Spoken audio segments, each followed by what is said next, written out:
Sekjen NATO, dunia jadi tempat yang lebih berbahaya jika Rusia menang perang di Ukraina. Sekjen NATO Jens Stoltenberg Kamis 4 Agustus mengatakan aliansi militer barat itu memiliki tugas bersama untuk mendukung Ukraina dalam perangnya melawan invasi Rusia dan untuk mencegah konflik itu menyebar menjadi perang antara Rusia dan NATO. Berbicara pada sebuah camp musim panas ini di negara asalnya Norwegia, Stoltenberg mengatakan NATO memiliki tanggung jawab moral untuk mendukung Ukraina dan rakyat Ukraina yang telah menjadi sasaran perang agresi. Kita melihat tindakan perang, serangan terhadap warga sipil dan penghancuran yang tidak terlihat sejak Perang Dunia Kedua, kata Stoltenberg menurut pernyataannya yang dilansir dari NATO. Kita tidak dapat acuh tak acuh terhadap hal ini. Stoltenberg mengatakan dunia akan menjadi tempat yang lebih berbahaya jika Presiden Rusia Vladimir Putin mendapatkan apa yang ia inginkan melalui penggunaan kekuatan militer. Jika Rusia menang perang ini akan mendapatkan pengukuhan bahwa kekerasan membuahkan hasil. Kemudian negara-negara tetangga lainnya mungkin menjadi sasaran berikutnya, ujarnya. Militer Ukraina Kamis 4 Agustus mengatakan pasukan Rusia telah menggempur banyak daerah di Ukraina, termasuk di sekitar Kharkiv, Sloviansk, dan Kharkiv. Sementara itu, Kementerian Pertahanan Inggris mengatakan pasukan Ukraina menggunakan rudal dan serangan artileri terhadap kubu-kubu militer Rusia, klaster personil, pangkalan pendukung logistik, dan gudang amunisi.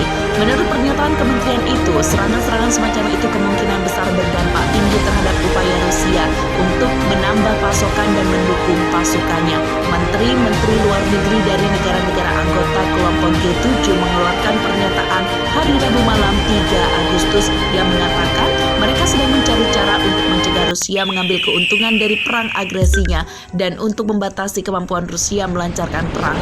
Seraya menyebut upaya-upaya untuk secara bertahap mengakhiri penggunaan energi Rusia, para menteri mengatakan mereka akan mencari langkah-langkah untuk mengurangi jumlah uang yang diperoleh Rusia dari ekspor energinya, sambil berupaya menstabilkan pasar energi global dan mencegah dampak ekonomi merugikan terhadap negara-negara berpenghasilan rendah dan menengah. Di New York, Sekjen PBB Antonio Guterres Rabu 3 Agustus mengatakan kepada wartawan bahwa organisasi itu kini sedang mencari cara-cara untuk meredakan krisis energi global yang disebabkan oleh perang. Guterres mengatakan sewaktu perundingan untuk memulai kembali pengiriman biji-bijian dari Ukraina menunjukkan sedikit hasil, harga gandum dan pupuk mulai turun dan kini berada pada kisaran sebelum invasi. Guterres berharap dapat menenangkan pasar energi dalam mengantisipasi bahwa suatu kesepakatan dapat dicapai di mana pasokan akan melampaui permintaan.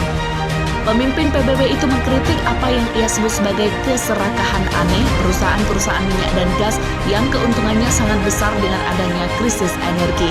Tidaklah bermoral bagi perusahaan minyak dan gas untuk menarik keuntungan yang mencapai energi ini dengan mengorbankan orang dan masyarakat dan dengan kerugian sangat besar terhadap iklim, katanya. Ia mendesak pemerintah negara-negara agar memungut pas keuntungan itu dan menggunakan hasilnya untuk jaring pengamanan sosial.